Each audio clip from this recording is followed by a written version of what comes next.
How to accomplish any goal that you set. Have you ever wanted something but thought that it was too far out of your reach to get it? Maybe it was too expensive, too time consuming, or maybe it just simply seemed impossible. For example, ever since I was a kid, I've wanted to run a marathon, but I never thought it was something that I'd actually be able to do because I didn't think that my body would be able to handle such an unimaginable distance. But a few months ago, I quit my job, found myself with loads of free time, and decided to sign up for my first race. I figured I'd train hard for a few months, and come race day, maybe I'd be able to do it, maybe I wouldn't, but either way, at least I'll have tried. Whether I was experiencing absolute clarity in that moment, or I was going through a quarter-life crisis, I'm not entirely sure.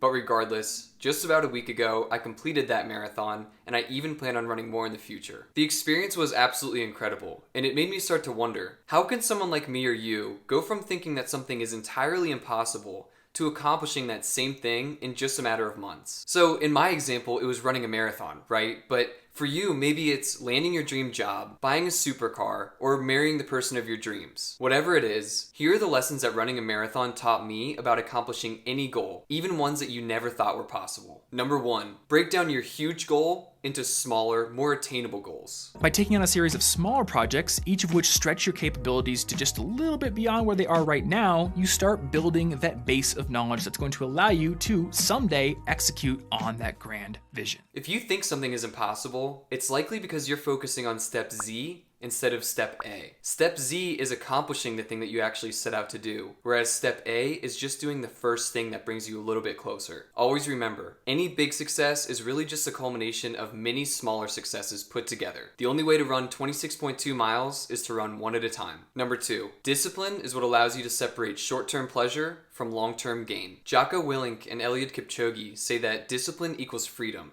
Because if you aren't disciplined, then you're a slave to your emotions. If you want to have financial freedom, well, then how are you going to get there? The answer is you have to have financial discipline. Only the disciplined ones are free in life.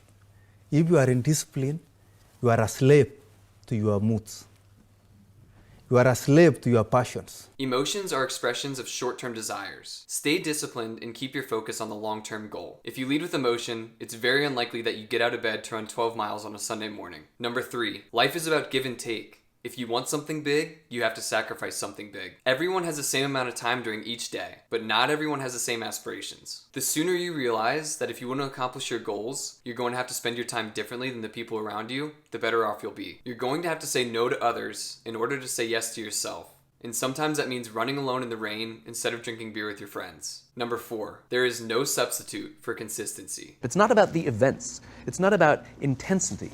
It's about consistency. You've likely heard this before, but consistency compounds. This idea is what allows you to break down your big goals into smaller, bite-sized pieces. You don't have to accomplish everything at once, and in fact, you shouldn't. So instead of trying to be completely perfect some of the time, try to be just a little bit less perfect all the time. Despite how it might look on paper, one 20-mile run is not equal to 4 5-mile runs. Going to the gym for 9 hours does not get you into shape. Working out every day for 20 minutes gets you into shape. Number 5, failure is the best teacher. Regardless of what you set out to do, you're going to experience failure at some point. So instead of trying to avoid mistakes, embrace them. The sooner you do, the sooner you'll put them behind you and move closer to reaching your goal. Although you might not see it at the time, the lessons you learned from failing 15 miles will be precisely what carry you through 26.2. So to me, that's why failure is not existent. Because, if I fail today, okay, I'm going to learn something from that failure, and I'm going to try again on Tuesday. And I fail, and I'm going to try again on Wednesday.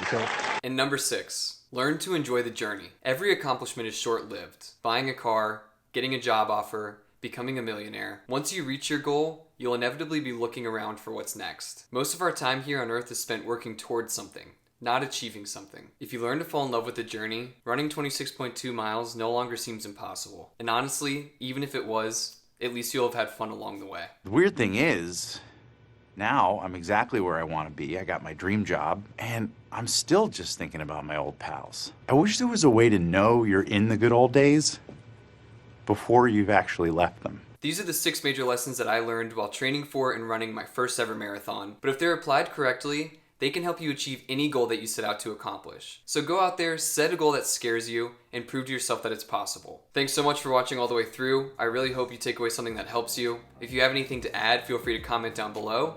If you want to see stuff like this in the future, send video ideas my way, subscribe, like the video, and send it to your friends. I really enjoy putting this stuff together, and I truly appreciate your support. Live your life to the fullest, and I'll see you next time.